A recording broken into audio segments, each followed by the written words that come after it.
Buenas noches, doctor. Nosotros vamos a defender nuestro trabajo de investigación, que es determinar la actividad más frecuente que provoca la fractura de astrágalo.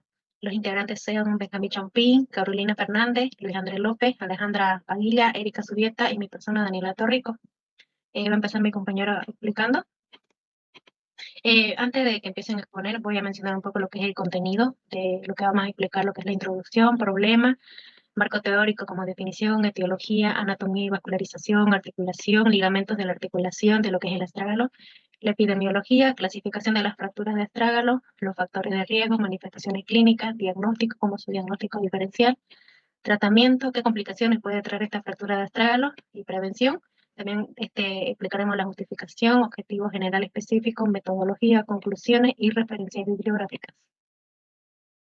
Siguiente. Siguiendo con la exposición, vamos a empezar con la introducción. Para entender lo que es esto, primeramente vamos a conceptualizarlo, siendo que el astrágalo es el segundo hueso más grande del tarso, que tiene una unión entre la tibia y el peroné, formando una articulación del tobillo. Esta es esencial para lo que es la locomoción, al igual que la transmisión de la fuerza del cuerpo a través de todo el peso. Este es el segundo hueso más grande, al igual que es en sí una parte en la que no está conectada por lo que son los ligamentos y tendones, y actúa como un hueso que es propulsor. Durante la flexión y la extensión del tobillo, esta funciona de esta manera para lo que es la distribución del peso a través de este hueso. Estas fracturas de lo que es el astrágalo son muy infrecuentes y son muy raras, pero con lo que es el aumento de la actividad deportiva y lo que son más que nada deportes extremos, se puede decir que sube lo que es la incidencia y por tanto su importancia clínica, siendo una manera fácil de clasificarla a través de lo que es la clasificación de Martin y Weber. Esto las catalogan diferentes tipos de fracturas de astrágalo. Siguiendo con esto, vamos a ver lo que es el problema. El problema o nuestra situación problemática trata de lo que es lo mismo que decía anteriormente. En sí, este es un hueso que actúa como además de propulsor, es como lo que es el que carga lo que es la sobrecarga del cuerpo, y siendo que esto es un pequeño hueso plano, pequeño y que no está conectado con otro ligamento. Generalmente por fuerzas repetitivas o frecuentes, como saltos, atletismo, fútbol, ciclismo o lo que son deportes en los que se utiliza directamente el pie, se pueden ocurrir lo que es la fractura de este hueso, y siendo que si es que esto es diagnosticado de manera tardía, se puede ver complicaciones en lo que es su tratamiento, siendo lo que puede ser la osteoporosis o un debilitamiento del mismo, causando defectos en lo que es la locomoción. Por esto mismo, se prioriza la investigación para prevenir estas lesiones. Siguiendo con esto, se nos planteó una pregunta de investigación, que es ¿cuál es la actividad más frecuente que provoca la fractura de astrágalo? Siguiendo, vamos a continuar con marco teórico. Definición de astrágalo. Proviene de dos lenguas, del latín y el griego, los cuales significan huesecillo y vértebra. La fractura de astrágalo figura entre las lesiones más graves y también entre las más difíciles de tratar por lo mismo de que son poco frecuentes. Las lesiones pueden ser menor al 1% de todas las lesiones del pie y tobillo, y alrededor del 50% se produce a nivel del cuello. Y es una de las segundas fracturas tarsianas más frecuentes. En su etiología podemos encontrar de que las fracturas de astrágalo suelen estar causadas por traumatismo violento, es decir, puede ser de manera indirecta, de alta energía y de accidentes de tráfico. Anatomía y vascularización del astrágalo. Forma parte del tobillo y sirve de inserción para los ligamentos de esta articulación, sin embargo, no hay ningún tendón que se inserte en él. El astrágalo es un hueso, el cual es discriminado por los tendones, ya que no hay ninguna inserción de este mismo. El astrágalo se divide en tres partes, que sería el cuerpo, el cuello y la cabeza. Puede adaptarse sin independencia de los músculos y compartirse, o sea, se puede comparar con el hueso de la rótula. Está mal vascularizado por lo mismo de que tiene muchos ligamentos, así que la vascularización suele ser muy complicada. El astrágalo es el encargado de repartir el peso. Lo divide en tres, en el calcáneo, escafoide y cuboides.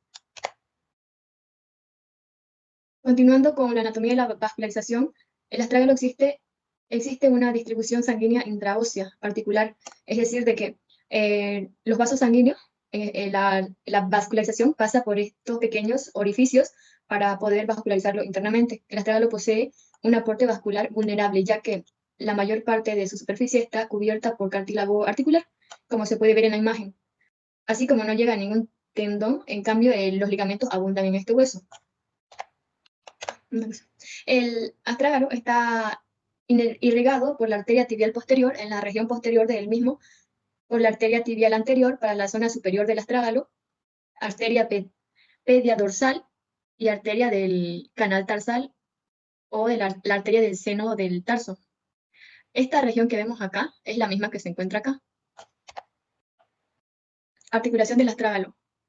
Empecemos con el hecho de que el tobillo está articulado por la tibia, está constituido por la tibia, el peroné, el astrágalo y el calcáneo, como se puede ver en la imagen de acá. En el caso del astrágalo está articulado en la articulación tibiotarsiana, en la cual se encuentra la tibia y el peroné por arriba y el astrágalo por abajo. Hace referencia a esta articulación en donde podemos encontrar la tibia y el peroné. En la parte inferior está el astrágalo. La articulación subastragaliana, que sería esta de acá, está compuesta por el hueso calcáneo y el astrágalo. Y en la articulación de Chopard, o también conocida como articulación mediotarsiana, hace referencia a esta de acá, a la que está anteriormente al astrágalo, en la cabeza. Acá, con el... Sí, es esta articulación, la articulación más anterior que tiene. En el caso de la inserción con otros huesos, la concongruencia, por así decirlo, podemos encontrar en esta región, que sería la superficie articular, con un extremo distal de la tibia, o sea, de que acá se inserta la tibia. Sin embargo, acá se inserta lo que sería el hueso navicular, se llama articulación de Chopard, sería esta región de acá. Por la región posterior podemos se articula el hueso calcáneo. Epidemiología. Es la segunda fractura del tarso con más frecuencia, del 3 al 8% de fracturas del pie, del 1 al 2% total de fracturas. Y en cuestión de cada región del hueso mismo, el cuello ocupa el 50% de fracturas más comunes, por así decirlo, el cuerpo el 40% y la cabeza el 10%. Por lo general suelen ser 50% de accidentes viales, 13% de fracturas expuestas.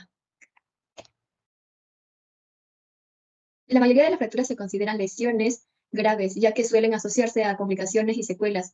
La primera fractura de astrágalo documentada fue en 1608, cuando se practicó una talectomía a un paciente que había sufrido una luxación por fractura abierta debido a una caída desde una gran altura.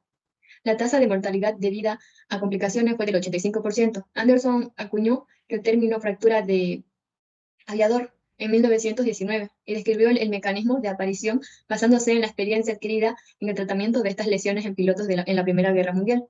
En 1952, Coulthard publicó la serie más completa hasta la fecha. De 25.000 fracturas, 106 eran de astrágalo en la Segunda Guerra Mundial.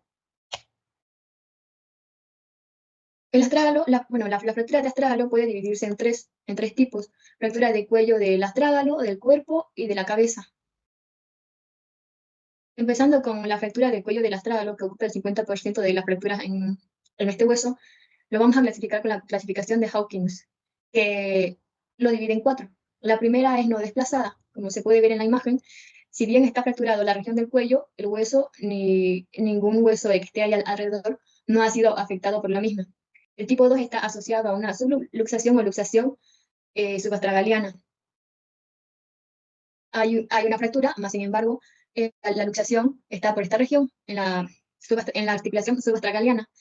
En el tipo 3 está asociado a una luxación subastragaliana y del tobillo, va más que todo hacia el lado posterior. Y en el tipo 4, la lesión de tipo 3 asociada a una luxación o subluxación o luxación astragalo-navicular, es decir, en la región más anterior. Fracturas del cuerpo del astrágalo, que ocupa el 40% de las fracturas de este hueso. En algunos casos resulta complicado diferenciarlas de las fracturas del cuello del astrágalo. Existen 4 tipos, las cuales serían fracturas osteocondrales del astrágalo, que hace referencia a esta imagen de acá, fracturas por ciliamiento y fracturas conminutas del cuerpo del astrágalo. En esta imagen podemos contemplar una fractura conminuta o con múltiples huesecillos que están fracturados en la región del cuerpo del astrágalo. Fracturas del proceso posterior del astrágalo, o también conocido como cola del astrágalo. No sé si se puede notar, pero en la parte más posterior del astrágalo se nota una pequeña rotura del hueso. Fracturas del proceso lateral del astrágalo. Se puede encontrar de dos tipos, de tipo coronal o sagital y horizontal. Las de tipo coronal vendrían a ser las que están en este lado y las de tipo horizontal sería esta de acá. Fracturas de la cabeza del astrágalo. Podemos encontrarlo tanto en compresión o ciliamiento. Ocupa el 10% de las fracturas de este hueso. Es muy difícil de visualizar o percibir. Se encuentra en flexión plantar completa, favoreciendo que fuerzas de compresión axial atraviesen la cabeza del astrágalo, o bien tras la dorsiflexión excesiva que provoca el choque de la cabeza del astrágalo con el pilón tibial.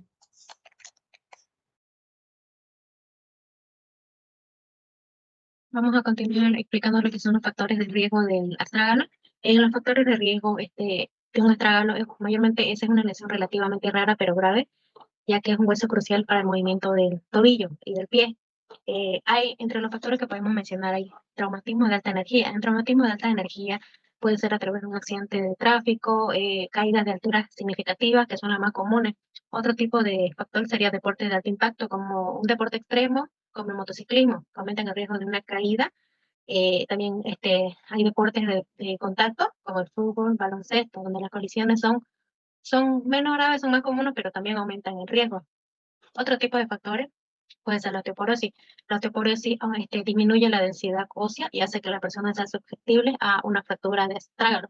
Otro tipo serían las técnicas de aterrizaje inadecuadas, como en deportes extremos de salto, de aterrizar.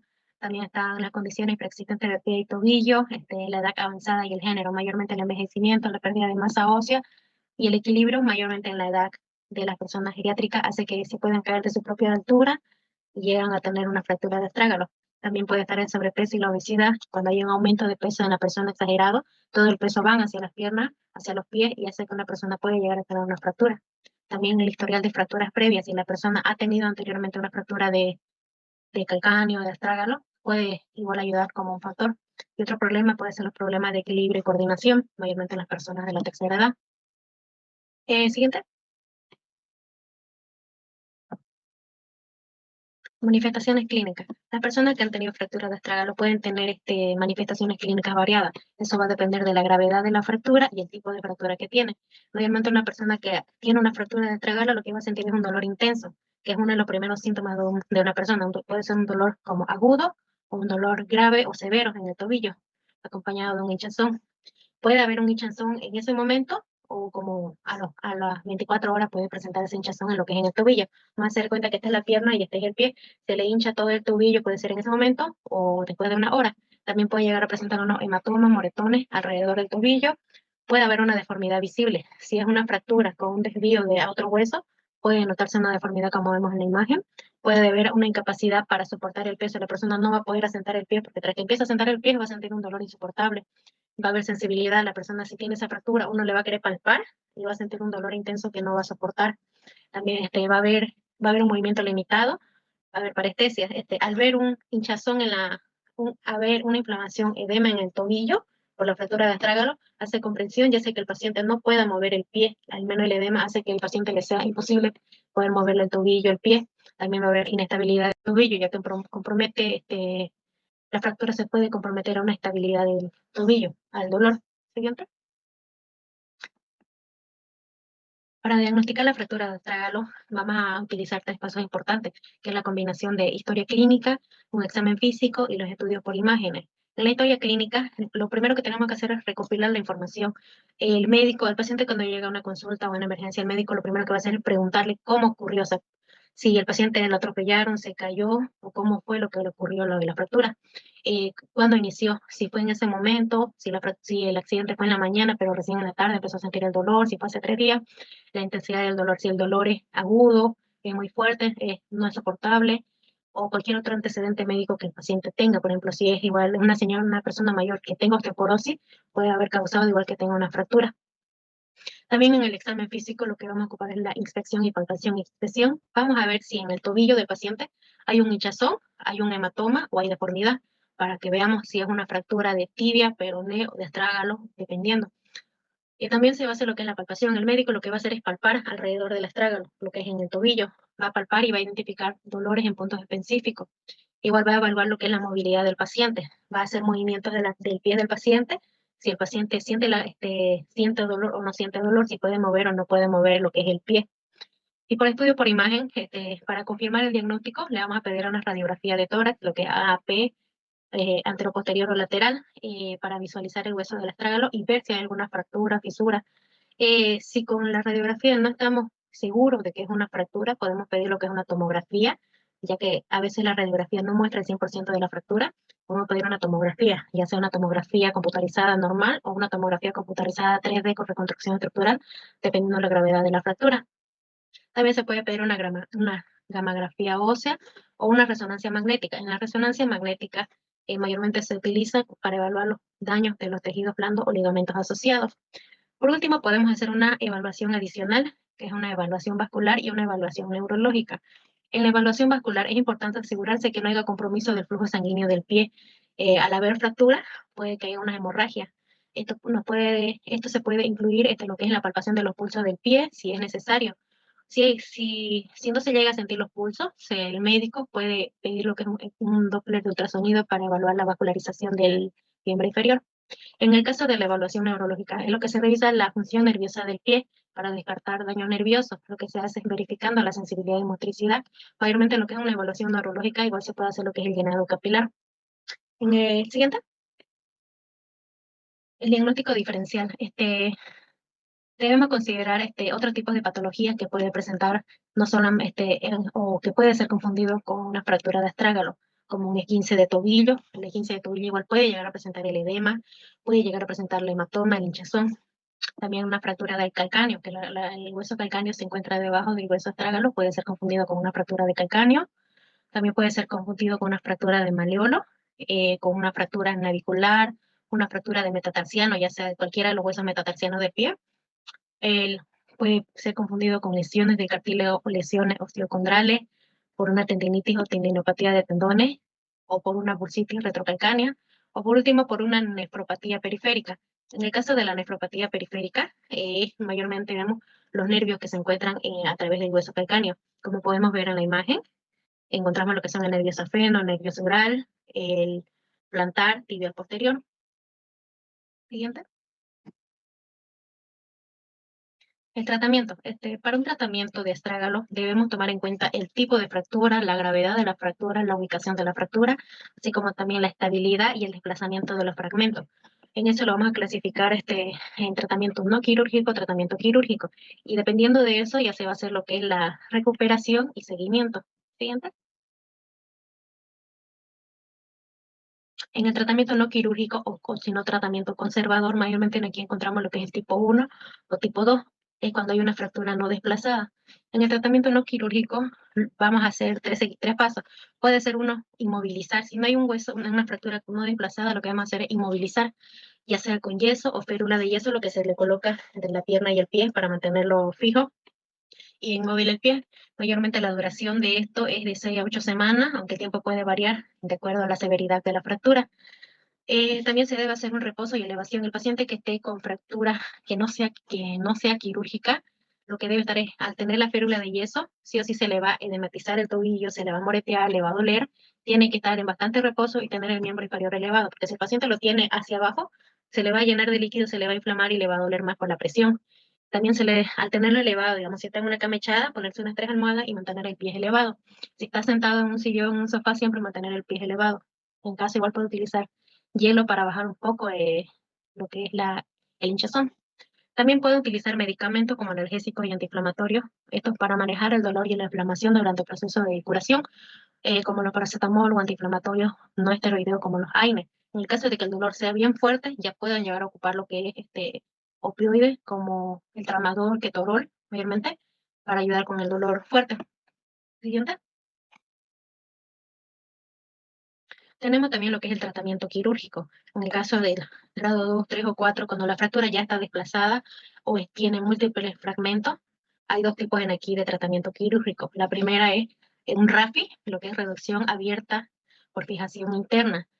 En aquí lo que hacen al tener una fractura desplazada, abren una herida para fijar o colocar ya sea perno, placa en el hueso fracturado para hacer para acomodar los fragmentos óseos. Esto implica lo que es una incisión quirúrgica y alinear los fragmentos óseos en la parte del tobillo. Ese sería lo que es el RAFI. Luego se cierra la herida Y la segunda opción sería una fijación externa, y esa es una herida donde se utiliza lo que son los tutores externos, como vimos en la imagen de abajo, son fierros externos que se usan cuando el daño es extenso de los tejidos. Se colocan lo que son pines o clavos a través de la piel y el hueso conectado a un tutor externo. Siguiente. Después de eso ya se da un tratamiento quirúrgico o tratamiento no quirúrgico, lo que se hace es una rehabilitación. En la rehabilitación el paciente va a hacer lo que es una fisioterapia. En la fisioterapia el paciente, como podemos ver en el video, ese es un video de una fisioterapia por una fractura del hueso astrágalo. Tienen que hacer ejercicios de movimiento, comenzar con ejercicios suaves, no empezar con ejercicios de golpe porque les va a doler. Empezar con ejercicios suaves para mejorar el movimiento del tobillo, empezar con programas de fortalecimiento con los músculos, tener entrenamiento de equilibrio en marcha para ayudar a la recuperación completa del pie y prevenir futuras lesiones o fracturas. Y como segundo paso en la rehabilitación, podemos hacer carga progresiva de peso. Cuando el paciente ya inició la fisioterapia, podemos permitir que el paciente empiece a cargar peso en el pie. A un principio el paciente no podía tolerar ni un peso, ahora podemos hacer que el paciente empiece a cargar peso de a poco, no de golpe. Siguiente diapositiva. Y por último, como último tratamiento, se debe hacer un seguimiento. En caso ya sea un tratamiento quirúrgico o no quirúrgico, el paciente debe asistir a controles periódicos. En caso de ser un tratamiento quirúrgico, una vez que el médico le da de alta, siempre le va a dar hojas de reconsulta donde el paciente tiene que volver a sus controles para ver cómo va la herida, si está infectado, si no se ha infectado, o si no se le ha soltado alguna placa, porque siempre llega a pasar. En los controles periódicos, de cierta fecha, el médico le va a pedir lo que son radiografías para ver cómo está. Aparte de pedirle la primera radiografía donde tuvo su fractura, su segunda radiografía después de la cirugía, siempre le pide de controles su radiografía para ver cómo va la evolución de ese hueso fracturado. También hace evaluaciones clínicas de movimiento para ver cómo está su hueso, realiza curaciones, planea tratamientos, si el paciente sigue sintiendo dolor o no, o disminuir su tratamiento. Siguiente. Las complicaciones. Las complicaciones de fractura puede tener muchas, como la osteonecrosis o necrosis avascular de astrágalo. En ahí las complicaciones pueden ser graves, ya sea hace que no haya un suficiente suministro de oxígeno de sangre al hueso, puede hacer que haya una artrosis postraumática, ya que daña la articulación del tobillo, puede haber que haya una infección en caso de si es una fractura y no es tratada a tiempo, puede provocar una infección, eh, o si es una cirugía postquirúrgica, si no hay un buen tratamiento, un buen esquema de antibiótico, igual puede hacer, o no hay curaciones constantes, puede haber que haya una infección en el sitio de la lesión de la herida. Esas pueden ser graves y requerir tratamientos de antibióticos de amplio espectro. Puede haber un dolor crónico, igual es cara. Cuando el paciente está constantemente en esa posición, no mueve, por lo menos se debe hacer cambios de posición en la pierna, está mucho, la misma presión del cuerpo va a ir formando escara hasta que se le forme incluso una herida. Y eso puede ser como otra entrada de infección. Otra complicación puede ser deformidades, de discrepancia en la longitud de las extremidades. Puede haber síndrome compartimental del pie al haber un edema que no baja por el dolor de la extensión. Puede haber limitaciones en la función y movilidad. Y por último, puede haber una interposición del tendón flexor interposición del tendón del flexor largo, que esto puede impedir lo que es la reducción cerrada, que es el RAFI, y hacer una necesaria, que es la reducción cerrada RAFI. Siguiente. Y por último, la prevención. La prevención de fracturas de astrágalo implica medidas para reducir riesgo de lesiones traumáticas de lo que es el tobillo y pies, como también para fortalecer el hueso y mantener una salud musculoesquelética en general. Aquí tenemos una estrategia para prevenir las fracturas de astrágalo. Es importante que las personas practiquen deportes de manera segura, que usen equipos de protección adecuados, que participen en actividades deportivas, pero no esas actividades como motocross, que son peligrosas, o saltos. Después, ejercitar el equilibrio y la fuerza del cuerpo, incorporando lo que son ejercicios específicos para mejorar el equilibrio y la fuerza de los músculos del pie, y mantener una buena salud ósea, consumir lo que es dieta rica en calcio y vitamina D. Ambos se debe consumir, que sean esenciales para la salud ósea, manteniendo un excelente peso corporal, para reducir la carga de peso en los huesos y las articulaciones, para evitar que haya un desgaste. Evitar el consumo excesivo de alcohol y tabaquismo, utilizar zapatos adecuados, evitar superficies resbaladizas, ya que eso puede ser propenso a que llegue a tener una caída y provoque una lesión, fractura o esguince. Mantener una salud de los pies, realizar revisiones regulares de los pies para ver si hay alguna anormalidad, problema, deformidad, callosidades. y que puedan aumentar el riesgo de lesiones. También hay que fortalecer los músculos y ligamentos realizando ejercicios de fortalecimiento y estabilización de los tobillos, ya que esos pueden ayudar a prevenir torceduras y lesiones. Seguir las recomendaciones médicas. Si una persona tiene una condición médica que aumente el riesgo de esta fractura, como las personas mayores que tengan osteoporosis o trastorno de marcha, sigan las recomendaciones médicas que le dan y que sigan el tratamiento. Educarse igual sobre las lesiones, las personas que hacen ejercicio, es recomendable que lleguen a hacer calentamiento antes de empezar, porque a veces llegan directo a trotar, a correr, a jugar, le da un calambre, se lastiman, se caen y se fracturan. Siguiente. Para la formulación de esta investigación, lo que es fractura del hueso astrágalo, se toma en cuenta que este tipo de lesiones se da por lo que es por daños de alto impacto, traumatismos de alto impacto, generalmente. Por ello, la importancia de esta investigación es la determinación de las fracturas del astrágalo, ya que la mayoría de estas lesiones suelen ser consideradas graves y de gran importancia, ya que provocan deformidades en el pie y promueve diferentes enfermedades articulares, como la artritis. Siguiente.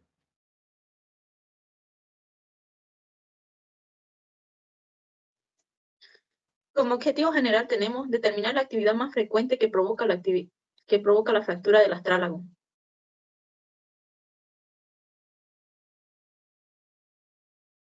Como objetivos específicos tenemos el determinar el porcentaje de casos de lesión del hueso astrágalo, también describir las causas de la lesión de astrágalo, analizar el efecto de la lesión a mediano y largo plazo y describir el tiempo de recuperación de la lesión.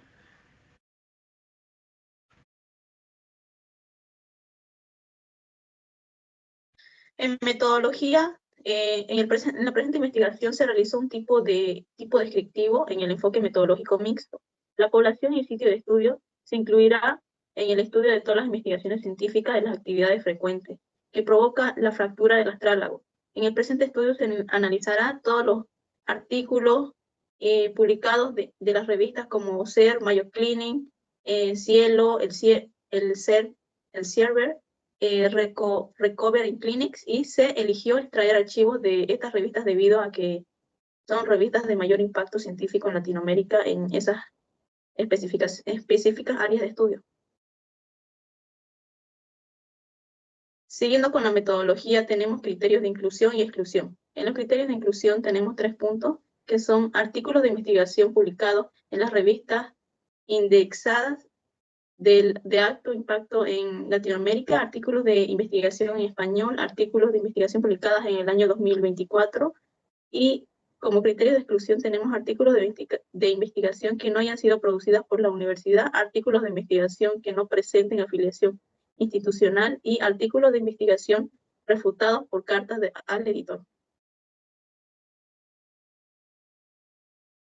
Y como resultado de esta investigación, se ha respondido a lo que son los objetivos específicos, como lo que es medir la frecuencia de lo que es este tipo de fracturas, haciendo lo que es de un total de fracturas de aproximadamente de un 0.1 al 0.85% de ellas, de todas las fracturas en general, lo cual es también llegando a ser de un 3% a un 6% de las fracturas de tobillo. También se han encontrado también datos que de este tipo de lesiones suelen llegar a ser complicadas aproximadamente un 85% de las veces.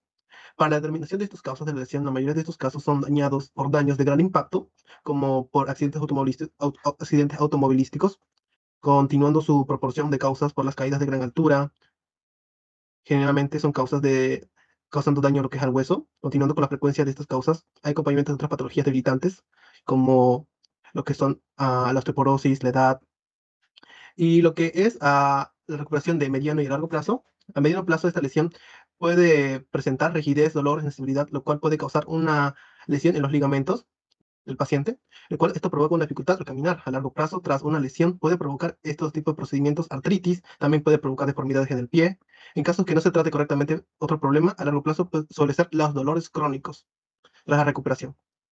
Y el tipo de recuperación de este tipo de lesiones suele ser de aproximadamente de unos 6 meses a 8 meses, de acuerdo al tipo de edad del paciente y también la gravedad de lesiones. También en lo que es en el muestreo de esta investigación, se ha... ¿Siente? Muestreo.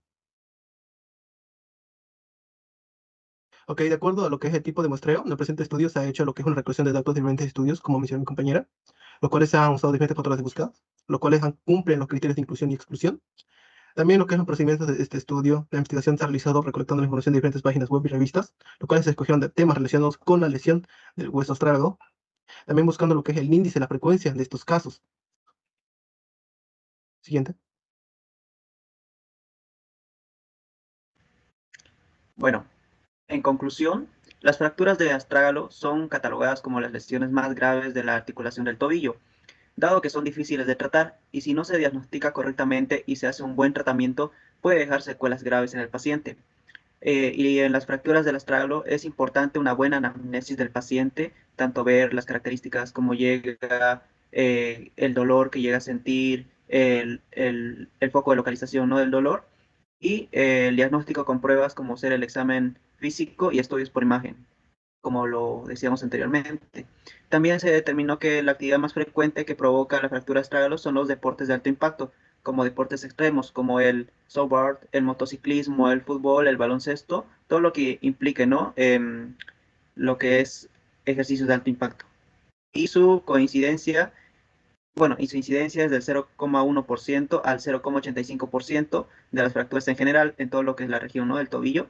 Y en este análisis nos da a conocer que la gravedad y la ubicación de la lesión del astrágalo con el que se pueda presentar en el paciente va a repercutir en el tiempo del tratamiento y el tiempo de recuperación, ¿no? Ya que mucho depende de la gravedad, ya que vimos que hay, se da, ¿no?, en diferentes lugares del tobillo.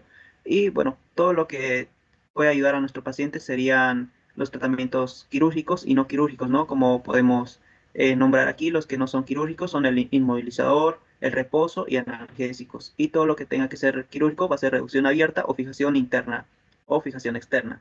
Y el tiempo de recuperación va a estar muy determinado, ¿no?, por todo lo que es la rehabilitación del paciente con la fisioterapia y el seguimiento que se le da, ¿no? Con todo esto se espera que un paciente tenga una óptima recuperación.